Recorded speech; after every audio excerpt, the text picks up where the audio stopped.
everyone, I'm Melissa Donovan, editor of Digital Output Magazine. Welcome to today's talk on trade-only wholesale printers. There's a lot of noise about being a one-stop shop and offering it all to your customers, and this might have been feasible 10 or 15 years ago because offering it all didn't encompass so many applications, but today can be downright impossible if you aren't the sign shop with the staff, space, and full investment of technology to handle the influx of products now sold on the market. But that's all right, because if you are one of those PSPs that can't offer it all with your present resources, that doesn't mean you have to turn the job away. Trade-only wholesale printers are an ideal addition to your production capabilities. The option to outsource work can grow your business. Now, from a PSP's perspective, there are pros and cons to sending your precious customers to another shop, one that you entrust to protect both your relationship and brand. So why use a trade-only wholesale printer? You can add new lines of business, you can relieve a backlog of work to satisfy customer turnaround demand, and you're given the opportunity to satisfy large orders, which you may not have had the proper equipment to turn around in order to win the business. But like anything, there are risks. You can lose control of the process, and delivery delays could hurt a customer relationship. There's also that concern about losing control over color and quality, and the issue of repeatability job to job. And lastly, there's the concern, are you giving up gross profit? We plan on addressing all of this today, but first I'd like to introduce our guests and invite each to share a bit about their company and what sets them apart from the competition, specifically discussing products and services offered within the large format segment. Let's first start with one of the sponsors of today's webinar, Forover, which is represented by Shaheen, who's the CEO of the company. Welcome, Shaheen, and I'm going to invite you right in to the broadcast now. Hi, thanks for joining us today. Hi, Melissa. Thanks for having us. A little bit about Forover for those of you that don't know. Forover is a diversified trade printer. We're just celebrating over 20 years in business, and innovation has been at the forefront of our business and is part of our DNA. We're 100% trade-only printing, so all of our business is B2B to allow our partners to service their customers. Our business started out with one small offset press in Glendale and has expanded to over 700,000 square feet of offset, grand format, and digital capabilities across 6 states. Our investment in both technology, people, and equipment have always been part of the DNA. We've been pushing technology. We've been working with print partners to develop machinery and tools and software to ensure that we can produce products in a very efficient manner with high quality. That's earned us the trust of over 60,000 customers, or as we call them, partners at Forover. And our team is dedicated to those partners. We understand that our customers or our partners' reputations and livelihood is on the line, and we take that with a big amount of responsibility. We know that each job that hits our press represents a commitment that one of our partners have made to the customers, and our teams treat each one of those jobs as the most critical job coming through the line at that moment. And that's what keeps our partners from trusting Forover and keeps them coming back and placing orders day after day, month after month, and year after year. And that's Forover. All right. Thank you, Shaheen. We'll have you come back in a few minutes. Thanks for sharing. All right. And then next I want to introduce Jeff. He's from Yard Sign Ninjas, and he also refers to himself as the sign sensei. Welcome, Jeff. Thank you. I wanted to share with you, I've been in business for 30 years, making anything from banners to billboards to lit up signs, as well as selling ad specialty products. A little over 10 years ago, I was working with a vendor that told me they only sold to dealers. Well, I found out that that was not true. It upset me to the point I decided I was going to start my own business selling wholesale signs. And At that time, we started a company called Polybag Planet. Polybag Planet primarily manufactured plastic bag signs. Shortly after we started doing that, we started doing manufacturing corrugated plastic signs, then polycoated cardboard signs. And then 2 years ago, we found that our dealers that were buying from us were having trouble understanding what our name was of Polybag Planet. So we decided to start a new name called Yard Sign Ninjas. When they would come across the name of Polybag Planet, they would think that we were a bag company instead of a yard sign company.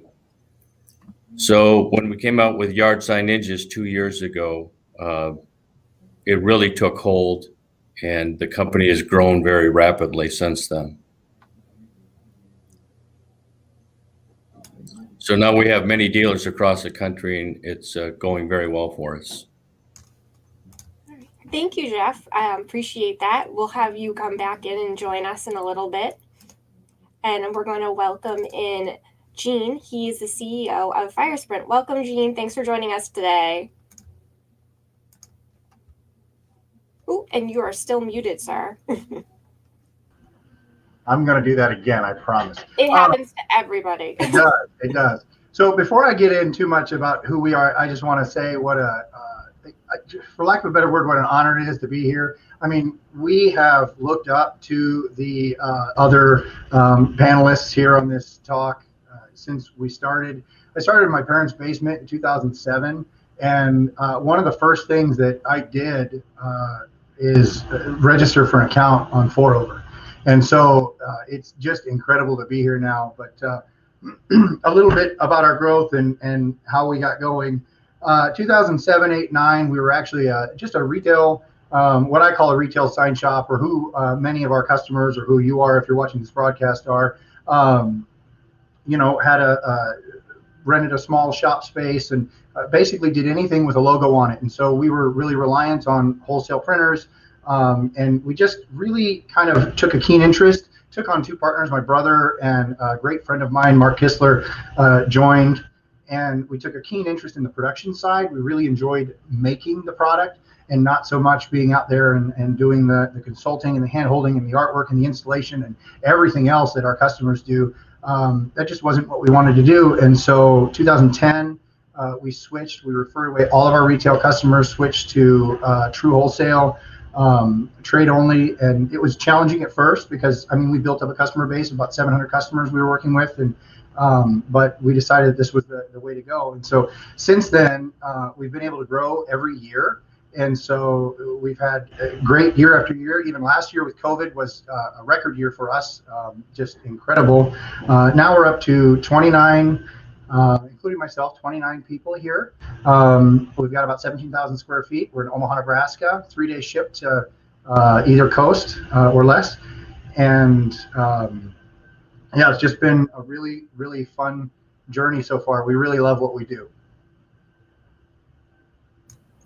Thanks, Gene, for sharing, and we'll invite you back in a few seconds as well. And last but certainly not least, we're going to invite Nikki. She's from She is the CCO of Staus. Welcome, Nikki, and thanks for joining us today. Hi, thanks. Yeah, of course. So Staus is a trade-only wholesale printer that serves a variety of markets through our resellers. Our resellers typically are commercial printers, sign shops, promotional products companies, advertising and marketing agencies, companies of that sort. So we are B2B also.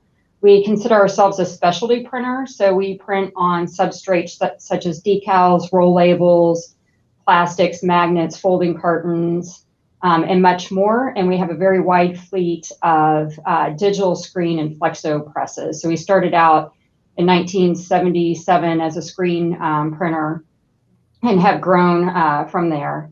We've had about 45 years of consecutive growth here in our Kansas City area location, and we have about 200,000 square feet of manufacturing space and 370 employees.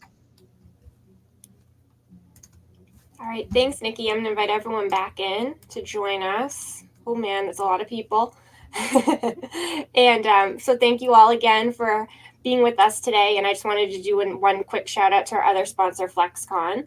But let's get started. Let's really get down into the conversation about trade-only wholesale printing. First off, I mentioned it in my intro, but there's a kind of a common misconception, I think, regarding trade-only wholesale printers. Some print providers have a perception, and I think it's based off of this fear of the unknown, losing control, risk. And I mean, to be fair, Jeff, these fears are kind of validated, right? Oop, see, Jeff, can you just unmute yourself?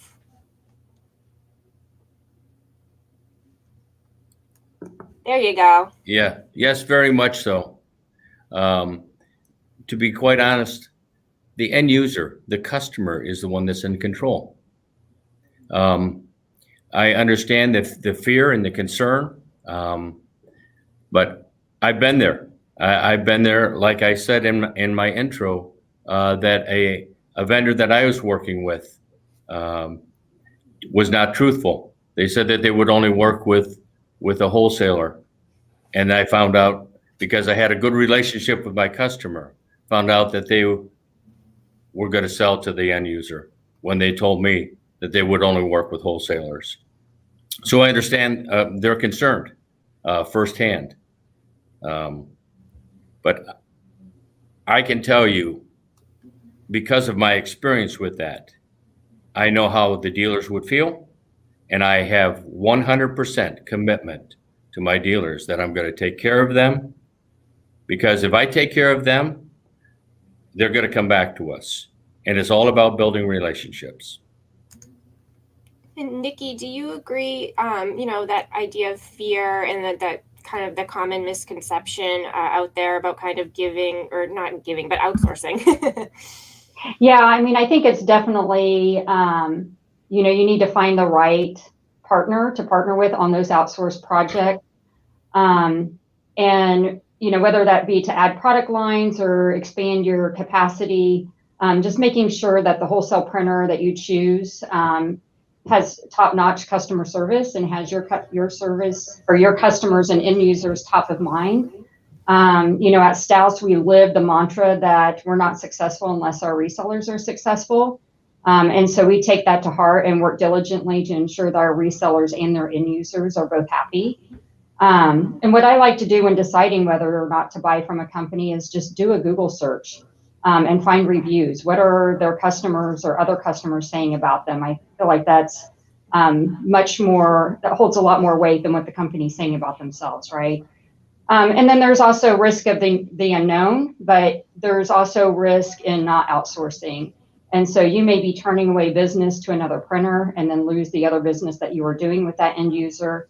Or you may decide to build new product capabilities in-house, and the investments that you make in equipment, people, materials, et cetera, may not pay off. So, I mean, there's risk really either way. It's just weighing the pros and cons and making sure that you find the right partner. No, it makes sense. Risk reward factor. I mean, you get that in every scenario, every business dealing, every business transaction. Now, Shaheen, PSP's reputation is kind of on the line. They're kind of sticking their neck out, so to speak, when they decide to work with a trade-only wholesale printer, right? That's right. And the way I kind of view this, Melissa, is that just like in life, trust is something that's earned, and it's earned over time. And it's something that it may take months, years, or decades to build and seconds to lose, just as Jeff mentioned in his experience in his past with wholesale trade printers.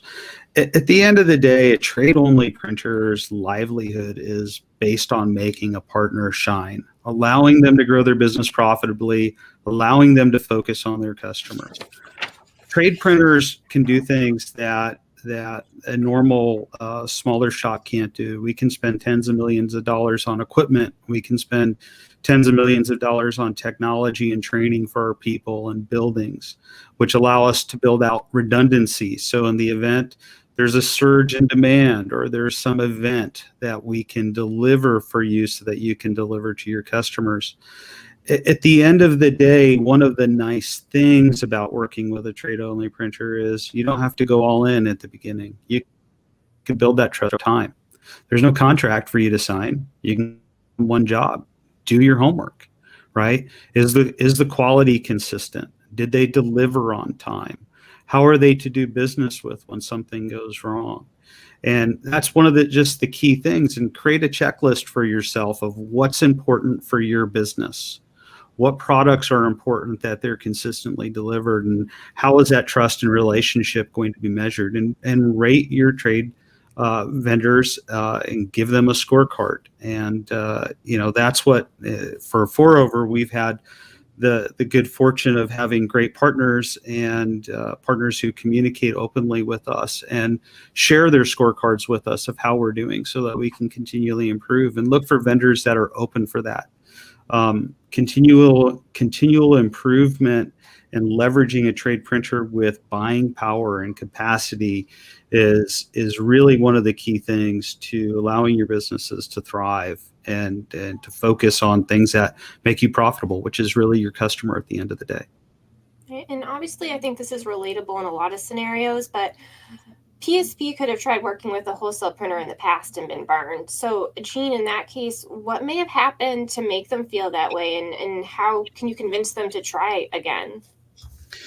Yeah, at the end of the day, as Jeff mentioned, there are some wholesale printers that have flip-flopped in their approach to the market, and I would just look for a trade printer who's never wavered from that and has a track record and a compassion and conviction to ensure that they're there to support businesses only, and not to support the end customer directly. Building, acquiring customers and customer acquisition, fostering those relationships and so forth. That's a huge value of our partners. And that's something that we have to develop, that trust year after year of consistently ensuring that we're not going to compete with them. We're not going to hurt them or take their customer, allow their customer to go direct. And that's just key. And if there's a history of a trade printer that's gone back and forth or does business with both B2B and B2C, well, that's something to certainly be concerned with and take a look at. And Gene, what about you? Your situation, what would you tell them to kind of convince them to try again? So I think what Shaheen has been saying is just hitting the nail right on the head. I mean, it's if there was an issue, if there was a falling out, I mean, obviously there's the sacred relationship between the trade printer and the reseller, and that just can't ever be breached. And anybody who has, that's one of the things that we take most seriously. Every once in a while, somebody might say, "Hey, do you sell retail? I thought I saw you," and turns out it was somebody with a similar name or something like that. And we investigate those things. We take it very, very seriously. And so, but I think aside from that obvious point, I think another reason why resellers might feel burned by a trade printer has more to do with, or may have something to do with consistency. I think as a trade printer, one of the things I tell my staff all the time, and forgive me if this sounds crazy, but I would rather be consistently wrong than inconsistently right. Right? So if our resolution isn't perfect, but it's that way every single time, people can work with that. Our customers can kind of figure out what we're good at and work with that. If I don't want to say there's a bunch of stuff that we do wrong consistently, but coming back to that, I think consistency is important. And aside from the obvious issue of just somebody sidestepping a reseller, which is just absolutely a no-no, being very, very consistent with pricing and quality and everything else is really where our customers, as in trade customers in general, can hang their hats on what we do. I mean, after some people have overcome doubts and it's time, they're going to choose that wholesale printer, and there's a lot out there. I mean, look at the variety we have on the screen today. What are some of the things they need to do? I think it's key that they look for trades that align with their own business methods, and this includes considering printing expertise and capabilities as well. So if you could, Shaheen, can you expand a little on that? Sure. Once I find the mute button. I gotcha. I think like, once you overcome doubts and you're going to explore a trade printer, I think the first good step is very similar to anything else you might do in life.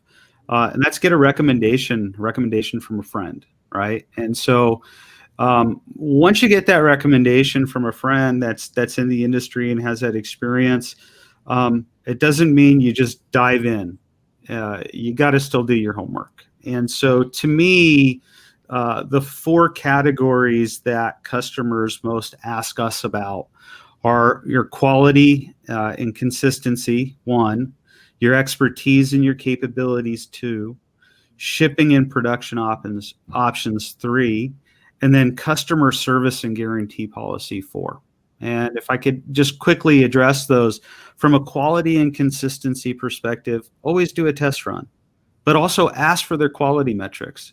Every good established trade printer is going to have a quality metric. They're going to show you where their quality broke down over time, what was done to improve that quality, and what mechanisms are in place to ensure that there's continual improvement. From an expertise and capability standpoint, looking at the geography in which your customer is and the trade printer is an important thing. I'd like to service every single customer on the planet, but the reality is I have 6 locations, and some of the orders are massive in weight, and they might need to get someplace the next day, and I may not be able to service that. So understand, what do your customers need and what do you need for your business, and work with a trade printer that has the right products and solutions for you to expand your portfolio, that is consistent in quality and is in the right location. The next is shipping. We're just coming out the backside of a pandemic where all of the large logistics players were overwhelmed, and working with a provider that has the buying power and the influence over some of the logistics providers to ensure that not only is the product produced on time, but it actually is received on time is an important thing. We all, whether it's Nikki, Gene, or Jeff, or myself, we're all working with our logistics partners to make sure that we're a top priority, so our customer's customer becomes a top priority. And then the last thing is customer service and guarantee policy. At the end of the day, are we easy to do business with? Do we always lean into doing the right thing when something goes wrong?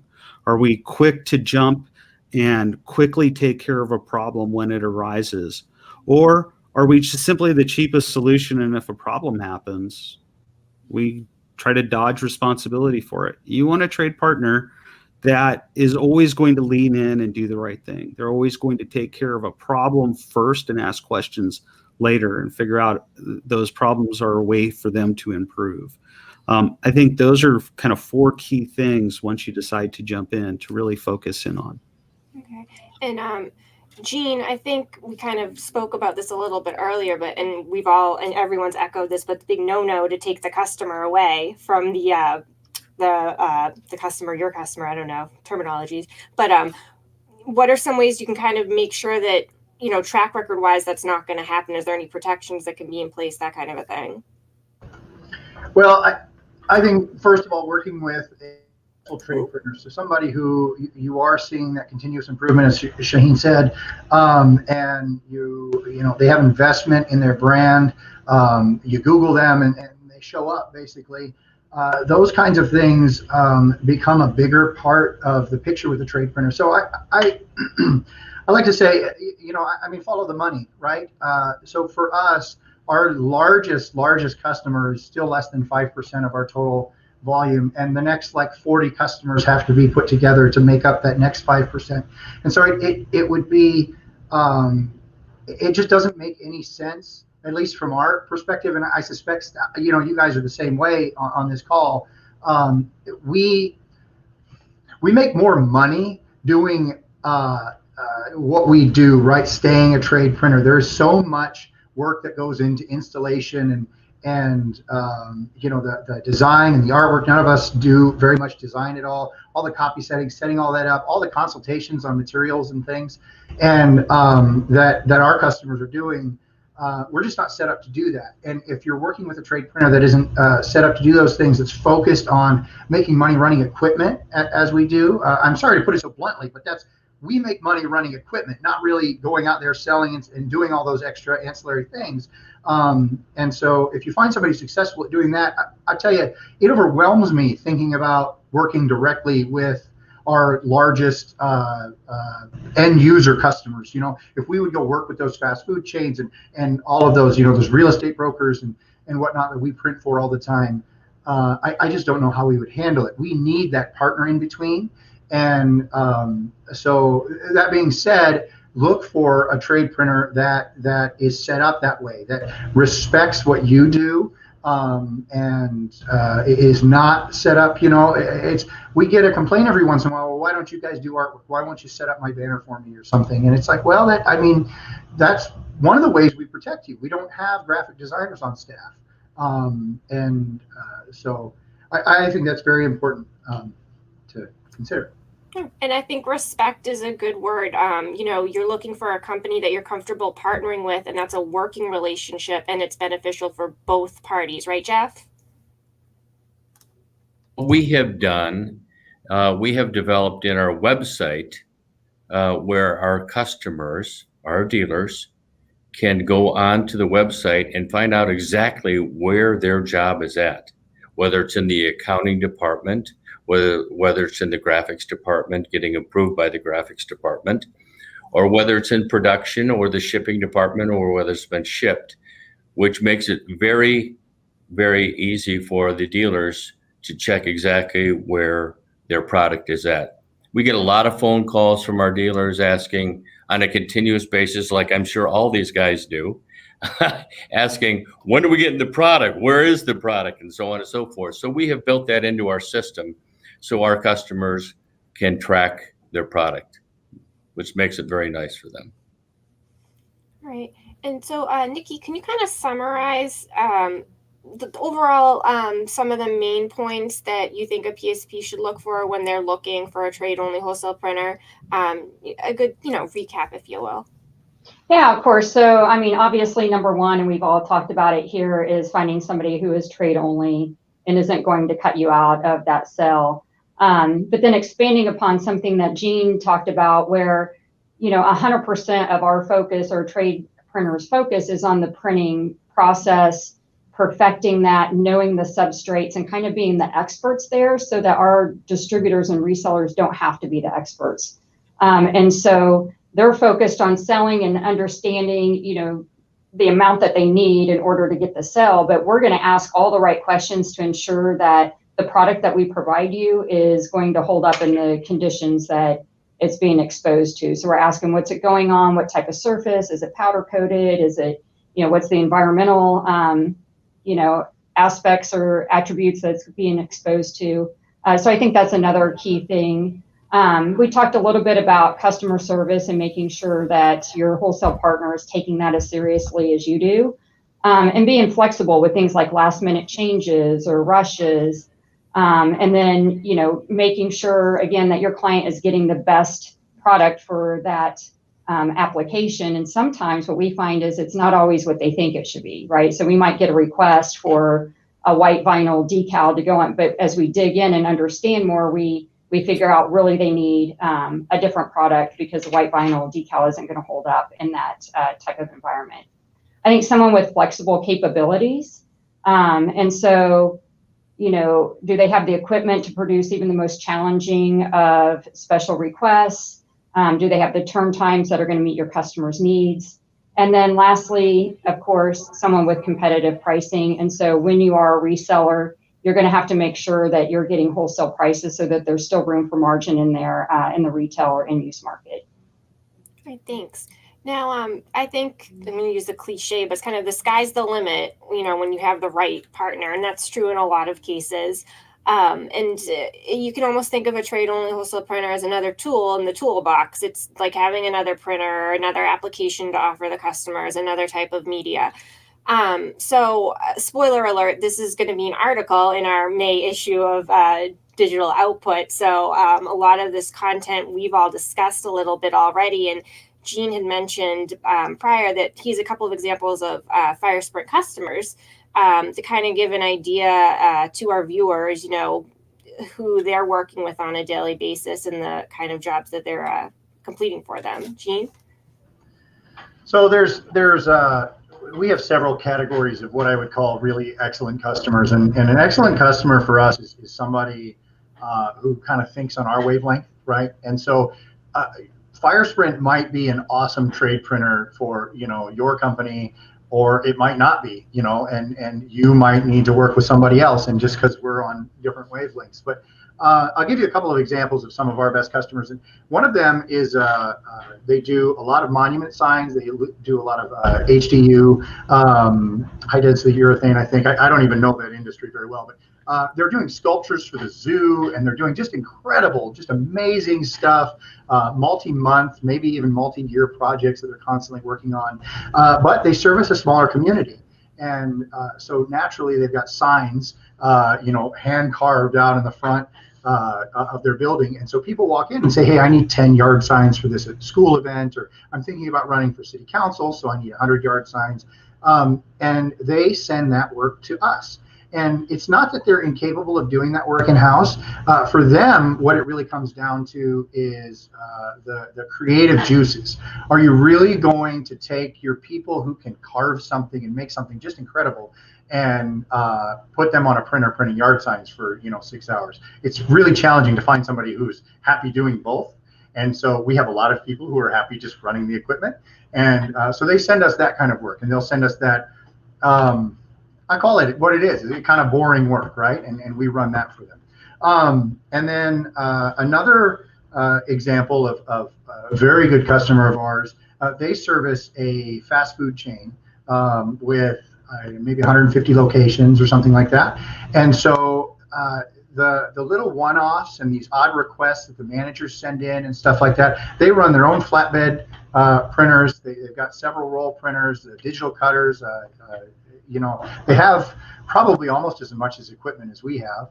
We're not that big, but they're constantly servicing those kind of high margin, low volume products to get through their shop, and they're consolidating from several different wholesalers, the swooper flags and all kinds of promotional products, and they're shipping that off to the individual stores. But then those stores place either monthly or quarterly kind of a large bulk order, and that's something that would tie their facility up for days on end at a time. Well, they take that, and it's a little bit lower margin, but a higher volume product, and they have us handle that part of it. And then that kind of relationship that we have with them is very symbiotic. So everybody really wins with those kinds of things. So those are two great examples of really top customers that we have. I think the key takeaway there is that they kind of have a solid focus in a certain area, and then they use us as a trade printer to kind of fill in the gaps. And so they stand alone, stand very strong on their own without us, and then they add us to kind of supplement and increase their product line, as everybody's kind of been mentioning here. So. No, and I think it's a good illustration. And Nikki, I think you'd agree. What either he's doing, you're freeing up the PSP's time to focus on other things. They're not their main applications per se, but the ones they really want to focus their time on. Did you want to expand on that a little? Yeah, sure. So, I think one of the best benefits of outsourcing some of your work is that it allows you to spend your time in the way that's going to make your company the most money, which is on sales, instead of on, buying new equipment and getting it installed and getting people trained and hiring labor and maintenance and all of those other things that go along with adding capacity or adding a new product line. We've actually had, this doesn't happen often, but we have had a few smaller commercial printers who are customers of ours shut down their internal operations because they said it's way better for us to focus on going out and getting the cell and hand it off to you guys, and we don't have to worry about it. And so that's been a effective partnership in that way. I think there are other benefits of outsourcing. We talked about there are costs of producing things in-house. So not only the equipment, but also inventory. You've got to think about inks and other substrates, materials. And then again, finding and training labor, which I'm not sure if all of you can relate right now, but labor markets are kind of tough. It's one of our challenges right now. I think outsourcing also helps make the bottom line a little more predictable rather than always having to worry about, are you driving enough capacity to, offset the expenses that are related to the investment in new equipment that you've made. Frees you up from staffing concerns, allows access to more capabilities. So maybe additional finishing, handwork, or special packaging type needs that you don't have in-house, but now you can expand into some of those with a wholesaler. And then lastly, sometimes just finding space, right? And so I know we're pretty full over here. We've had to get really creative in rearranging some things that as we've made investments in new digital technology. But I think that could be a concern for other printers who are looking to expand product lines or capacity, is just, where am I going to put it? Right. Now, none of these benefits work though if you don't have that key, the communication factor between the trade printer and the reseller, and setting that up for success is very important.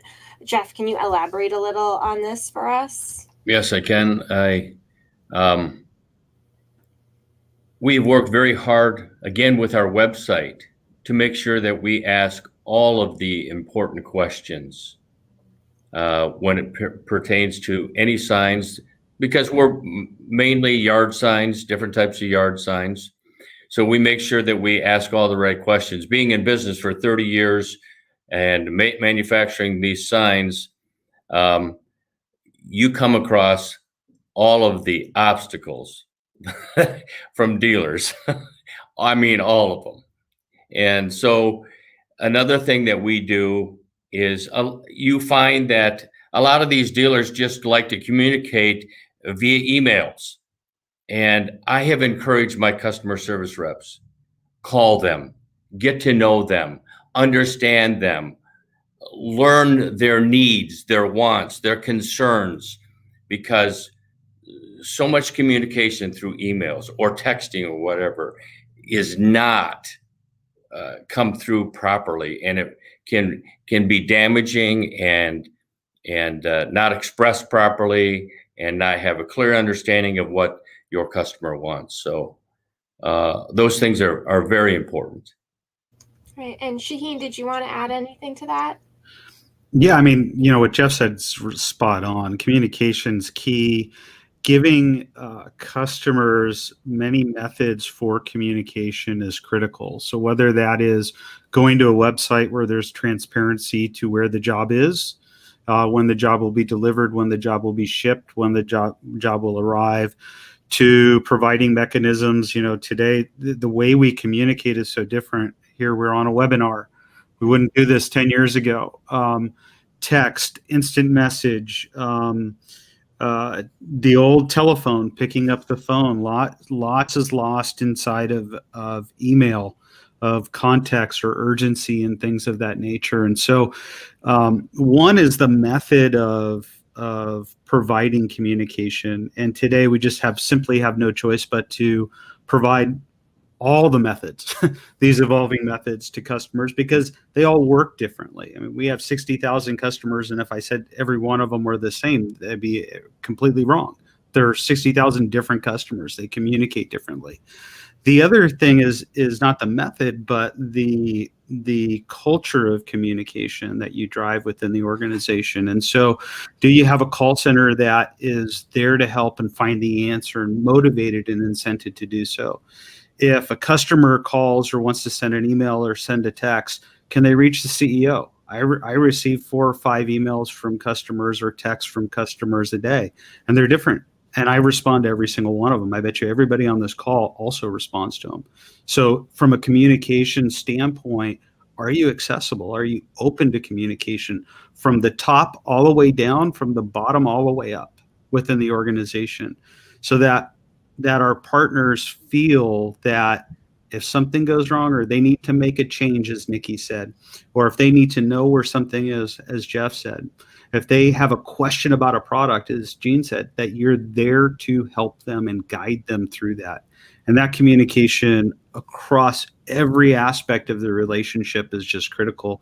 And you could tell that we're dealing with a group of 4 professional organizations that realize that and make that part of their DNA every day. Right. No. Okay. Thank you. We're going to take a few questions. A few came in while we were talking, and I have a few that came in before the webinar started. First off, someone was curious, and I don't know who will be best to answer this. So you all throw your hat in the ring, but they want to know or how they can figure out if when they're ordering, if something's being printed digitally or offset when placing their order. I don't know if you guys even, depending on the company, have both options, and if so, is when you're ordering through a portal or what have you, can you choose one or the other? I can go first. Sure.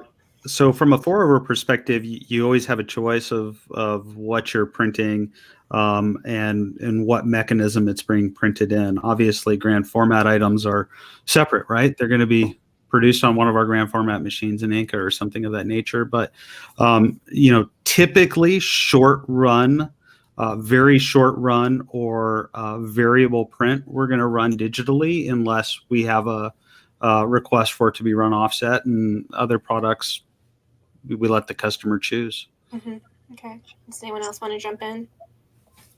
Yeah, I'd say for us, we don't do offset printing, but a lot of times the question comes down between either screen or flexo or digital, and kind of the same thing. If it's a shorter run, we're going to run that digital. But often we're asking a lot of questions to ensure what's the right print method for that. So if color match is really important, or if it's a John Deere green or a Home Depot orange, I mean, those are things that we're going to screen print to ensure that we're getting that color. Just so also just looking at the art and then determining what's going to be the best print method to hit the resolution that's in that art. So there are a couple of things that go into it. Our customer could absolutely tell us, I want this screen printed, and we will screen print it. But generally there's a conversation back and forth to determine what's going to be the best print method based upon what you need, what colors, the art, and then also the size of the run. Full digital. I don't care if it's small quantity or large quantity. Large quantity, we can print more than 5,000, 10,000 signs in one day. And it's going to be a gloss finish. You're going to think it's screen printed, but it's digitally printed. Gene, did you want to throw anything in, or are you? So our website to answer the question directly, when you get onto our website, it kind of directs you based on where you want to go. We generally provide screen and digital pricing. So for us, it's screen printing, as they do at Styles. And so, you just generally will display both prices, and you'll kind of see the prices hit a point and then overlap where it makes more sense to go one or the other for us. And then, of course, artwork will kind of make that determination too. But more and more, as kind of Jeff was saying, that difference between the printing methods is blurring. The quality is starting to overlap more and more. It's not, 100% there, but some of the digital prints that we'll run, especially on vinyls and things like that, I mean, you got to get about 3 feet away before you can't tell the difference anymore. And so, I do think I'll make a prediction for the future. I do think that all of us on here, just about every trade printer, will eventually kind of stop giving options, because those they're just going to blend together, and it's going to be based more on price point and efficiency of production, because the output at the end is so similar regardless of the production method. Okay. So another question that came in was wanting some advice on the best way to be competitive against Amazon-like retailers like Vistaprint, where printing has become sort of commoditized. And I don't know if anyone has any opinion on that and would want to share.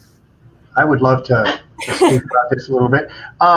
So I think, going back and all of us kind of have our mantras that we operate our companies by, right? And so I think recognizing the same things that we recognize in you as a client of ours are the things that make you different. So your ability to do installation, your ability to really sit down and do a consultation, to go on site and work with a client, with their branding, that one-on-one, face-to-face graphic design. Those things are not lost in the business world. I'll tell you that the busier, as a CEO, I'm responsible for a lot of different things. We're a fairly small company, so I wear a lot of hats. I'm responsible for purchasing and several other things. And more and more, I just want to pick up the phone and call somebody.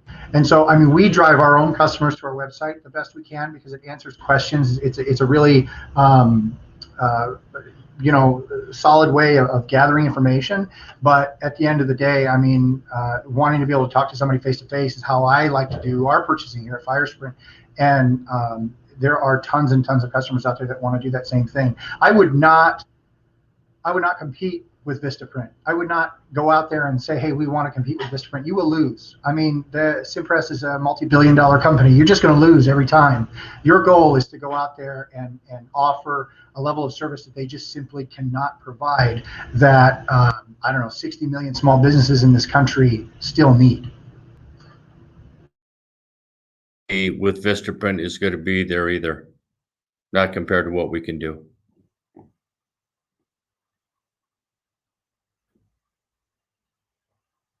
Melissa, I think you're muted. I am. See, I told you it happened to everybody. Actually, it didn't happen to Nikki or Shaheen, so shoot. We still have a little bit more time. Someone asked, what type of customers do trade printers work with? I mean, I think they want like real specific here. They gave questions like print brokers, commercial shops, graphic designers. What about nonprofit organizations? I mean, what is your deep criteria here? Can you kind of give them a little bit more of a idea, I guess? Anybody? Yeah, I guess for us, our probably number one customer segment is other printers, so commercial printers whose customers are asking them for things that they don't print in-house, and so they partner with Staus to provide that. We're really big in the promotional products industry as well. That's kind of where we have our roots. That's where we started out, is with like the ASIs and the PPIs of the world and all their distributors. Sign shops is another big segment for us. They have limited capabilities in their retail space. And so if they get an order that's larger than what they can handle in-house, then they're offloading that to us. Graphic designers, marketing companies. We don't do a lot with nonprofit. I mean, our goal or our rule is if you are not reselling it to an end user, then you are not a qualified reseller. We do sometimes get end users to call us or come across our website and ask about buying products, and we generally will refer those to one of our distributors. Okay.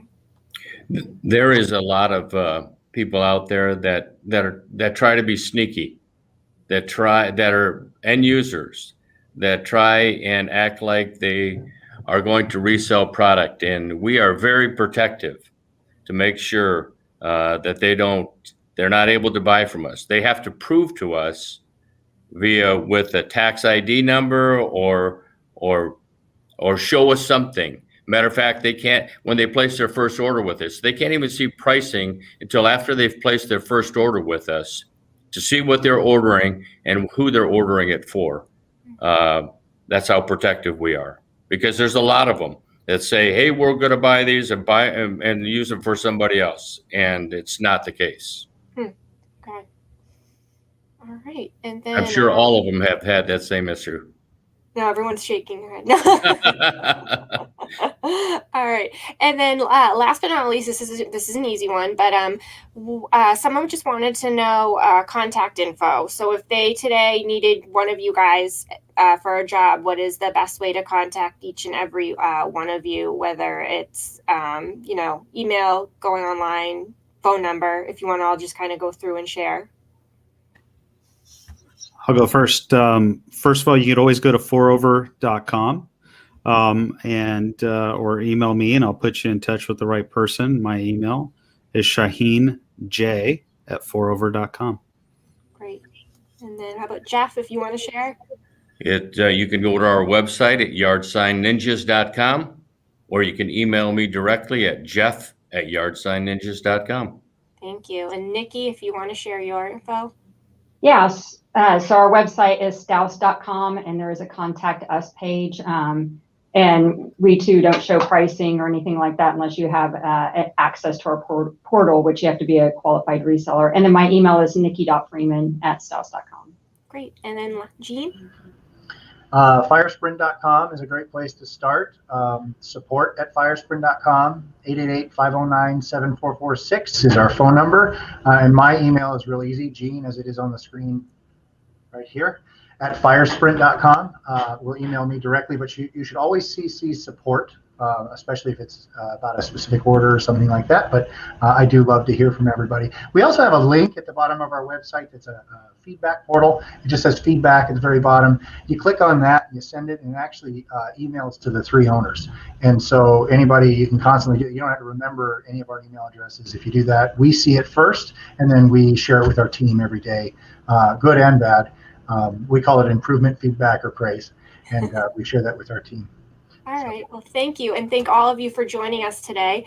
A recording of the webinar is going to be available on digitaloutput.net. And as I mentioned earlier, a full feature article on trade-only wholesale printing is going to be running in our May issue, which is available in a few weeks. So thank you again to all of our participants today. We appreciated having you on the panel. Thank you. Bye-bye. Bye, guys. Thank you.